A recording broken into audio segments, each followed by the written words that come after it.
We're back with pretty flowers and potatoes. So the red chieftains here, you see those beautiful little flowers in there, little bugs going in there. I don't know what that's all about. Airplanes flying up above. And then clouds. Lots of clouds, probably more rain. Sorry about the noise, guys, but you can't help that. We live right over a flyway. So anyway, I haven't seen any potato bugs. I have been looking for those yellow splotches where they lay their eggs and stuff like that, and I know what to do in the event. I have seen quite a few white flies, but they haven't done a lot of damage because I shoo them out of here before they can really get settled.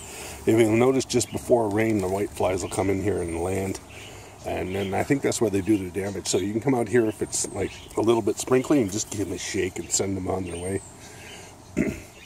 So that's a look at the red chieftains. I figure I got another 30-40 days, and then we can look at the harvest. Terry and Andy, if you are watching this, tell me what you think. It's kind of a crazy experiment, but you guys are into experimenting, so hey. Now I'm going to go and take a look over at these superiors. You can see the flowers are a little different on these guys. And they're not as big a potato anyway, at least that's what I'm seeing. Everything looks good down there. I don't see any issues. I've been looking for, like I say, those telltale signs of the bug infestations. I come here every day and give it a shake. This is some bugs rolling out of there. This is not a hiding place, guys. Get out of here. Another thing too is I could put a little net over top if I really wanted to. I might get a little more serious about this next year. Depending on how this all turns out, I might turn this into a hobby, man. Growing potatoes. Hey guys, you got the potatoes here. Flowers are going real nice. We got some fruit here. Terry, help me. Andy, what are these things? I don't know what that is. Fruits? Potato fruits. See, I've always grown potatoes from a bulb in the ground. But anyway, that's what it's looking like. And that's the red chieftains. So I'm getting these little fruits here, which is, I've never seen this before. I've never grown potatoes like this before. It's always been in the ground, so I really didn't pay attention. No potato bugs yet. So I imagine here I've got some yellowing down at the bottom. There's some yellow leaves in there. You can't really see them with this particular lighting. Oh yeah, maybe you can. So that's kind of starting. But I figure I've got another month to go. Terry and Andy, over there in the allotments, help me out. Give me some good instruction. So that's the red chieftains. Anyway, we'll take a look at the superiors. Okay, Andy and Terry. I don't see any bulbs on that yet. Flowers though. Nice little flowers. A little different than the other ones. Look at that one. That's the superior, guys. The cantaloupes, you might see they flowered, guys. These are the far north ones. Been taking a look at these. I've been feeding them because it's finally stopped raining. And then over here we got the Shushanskis. They're doing okay. They're not doing fabulous, but they're doing all right. And then I got one over here after I'll show you. It's another far north, and it's flowering as well. So you can see this far north was one of the original ones I had. It was started before those others, and you can see there's no advantage to starting your plants early. So you just start them on time. That's what we're going to do next year, but we're going to do things a little differently. But the flowers are starting on this one as well. So I might take the male one and fertilize the other one, hand pollinate. I'll do a little episode on that one later. Then we're going to wrap this all up and finish with our potatoes. And they're doing well. I watered them last night with the fertilizer feed. That's the compost. I'll show you that in a minute. I think I might water them later on today.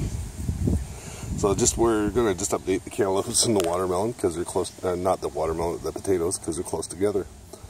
Alright, let's go take a look at the red chieftains. This is the superiors. So the red chieftains have got actual fruits on them here. I don't know if you can see some of them, but here's one right here. And I was marking that last night. You'll see earlier in the video, you'll see that. And so Terry and Andy, you guys can kind of guide me on what to do with those things. I don't know if I'm harvesting them or what. No potato bugs. Yeah, so that looks pretty healthy right now. There's a little yellowing down below, but that's no big deal. I think these are still going to go for another month. Alright guys, that's the end of the potato and cantaloupe update for now. I had to throw in the cantaloupe, otherwise the video simply wouldn't have been long enough. Take care everyone, have a great day. I'm back again guys, just to finish this video up here on the potatoes and the cantaloupe. You can see some of the Epsom salts that I'm using, and green molasses, Eve trough water, okay, fish bubbler. So I've got like good material in there to feed the plants. I got my battery, which is fed by a couple of solar panels. I have a 75 watt and a 30 watt up there, so there's about 105 watts coming in here. Regulator. There's my battery. I got a secondary battery here on the side. I just cover that up to keep it free of water and stuff. And so what I do is I just take, this has been bubbling for hours, just take this orange jug, like so. I'm just going to take that over to the plants, and I will show you. And so basically what I've been doing is just like putting some in the potatoes,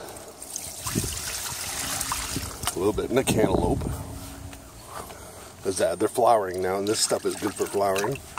I haven't put any 20-20-20 or any balanced fertilizer in there. I only use this. And that's what's going on here. Carrots need some too. I just keep coming back and forth, and that's pretty much it. So this stuff is really, really good. It's added a lot of vitality to the garden, and the plant growth is better. Fruit development is also better. I don't use artificial fertilizers, but I could. I could use 20-20-20. I don't think it's necessary. Alright, so I'm going to tie this all up. That has been your cantaloupe potato update. I hope you enjoyed. If you haven't subscribed, if you'd like to see, please subscribe. And if you have already, thank you for being a subscriber. Take care, everyone. We'll talk to you later. Rob out.